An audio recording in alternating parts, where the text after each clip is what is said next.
Alrighty guys, it's 2019 and back here at World Gym Ipswich for my first training session of the year. It's been a very fascinating year in the world of arm wrestling for me. A lot of people like to joke around saying that I wonder if we're going to see Ryan win a match in 2019. I have obviously taken a few defeats, very well publicised defeats. Obviously looking back, Justin Bishop on the right 6-0, Daniel Mosier on the right 6-0. But you know me, it's all good. I don't mind taking losses. I love actually taking on guys that have more and more credibility as I progress, and for me that's always been the best way that I've been able to progress in the sport. But anyway, it's been interesting in terms of the lessons I've learned and what it's going to mean for my training season moving forward into 2019. I've always been a hand control based arm wrestler. For me, hand control has always been the key. I've always viewed it as though it's the way to negate your opponent's side pressure.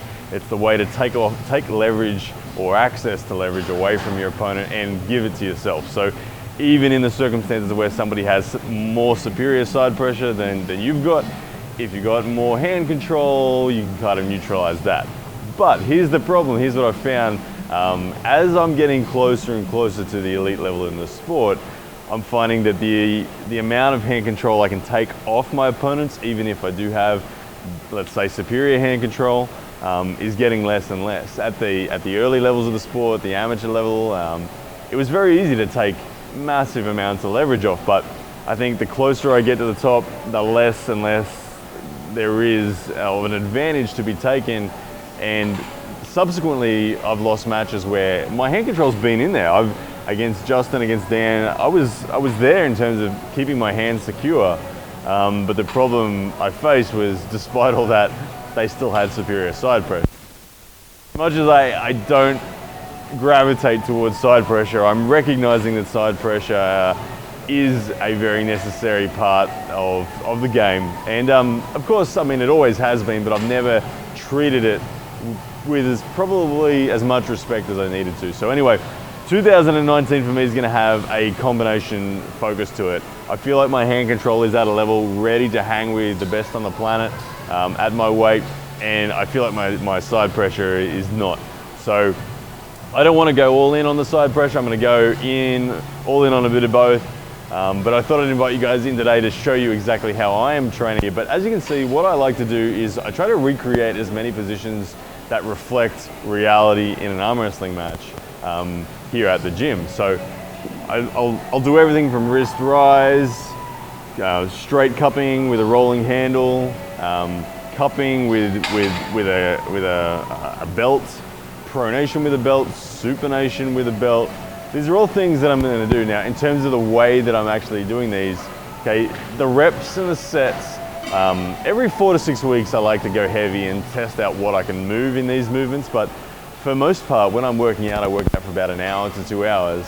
I like to use a medium weight, a weight that I can move sort of 8 to 20 reps before failure occurs.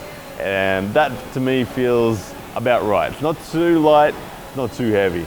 Going too heavy does tend to make your elbows and your wrists a little prone to injury. So 4 to 6 weeks of medium weights, followed by, at the end of that 4 to 6 weeks, going heavy to see what I can do. So as I said, I like to recreate. I like to recreate all the different positions that you might see in an arm wrestle. So not only am I starting with very square, which I would be in a setup at a table where you've got to have those shoulders square. So having the shoulders square and trying to recreate the back pressure, the rising pressure in the wrist, the ability to supinate from here, the ability to statically protect your pronation from here is a really important thing. So you'll see a lot of my training at first of all start with my chest square to the pulley. Okay, but obviously once an arm wrestle starts, you don't need to stay square. Your shoulders come on side on, and there's more pec involved, there's more shoulder involved. So you'll see the second sort of way that I train my hand and wrist is with my body in these other positions. And so all of these positions are really important to me, and it's really, I think, really essential that you recreate arm wrestling positions as much as you can when you're training your hand, because not only is it about the strength, but it's about that neurological efficiency and that awareness of being in those positions. Because come comp day, you don't want to be surprised by anything, you want it all to be instinctive. Anyway, let's have a look at the way that I'm doing my side pressure. So As I said, side pressure for me, it hasn't been the bread and butter of my training for the first 5 years of me being in the sport.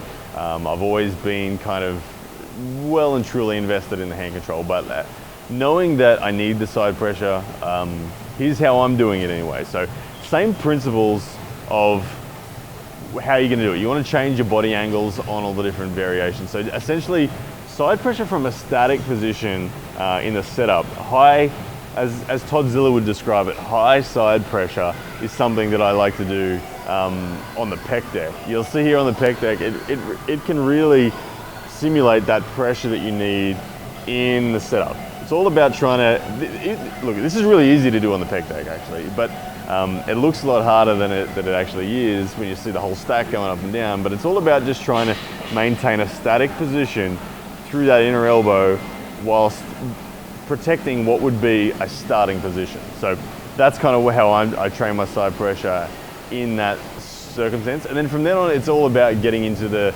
positions that you're going to be in a match, because that's when side pressure really comes to the forefront. So side pressure with my wrist supinated is probably one of the biggest things. I mean, that's like a defensive side pressure for me. Ultimately, if my hand's in a position where I'm fully supinated, my opponent's pretty badass, or he's either much taller than me, or he's got a bigger hand than me, and I haven't been able to secure that hand control. So supinated side pressure is like the baseline defensive side pressure that I'll train. And they go pretty hard on this. And Todd Hutchins, probably no one better in the world than Todd Hutchins, maybe Sasha Andreev, but Todd Hutchins, Sasha Andreev, those sort of arm wrestlers are people that would no doubt have monstrous levels of supinated side pressure. You can see also side pressure with the rolling handle in a cup position, side pressure with the rolling handle in a flat wrist position. These are all recreating positions in a match. Now, sometimes side pressure is inside your shoulder. Sometimes side pressure is outside your shoulder, depending on where the match is. I think obviously reflecting back on that setup side pressure strength, having that superior side pressure inside your shoulder is going to just win the match before it even starts. But when side pressure is out here is usually when it is a balance match. So outside your shoulder, balance match in terms of hand control, in terms of initial static pressures. So you got to train out here as well.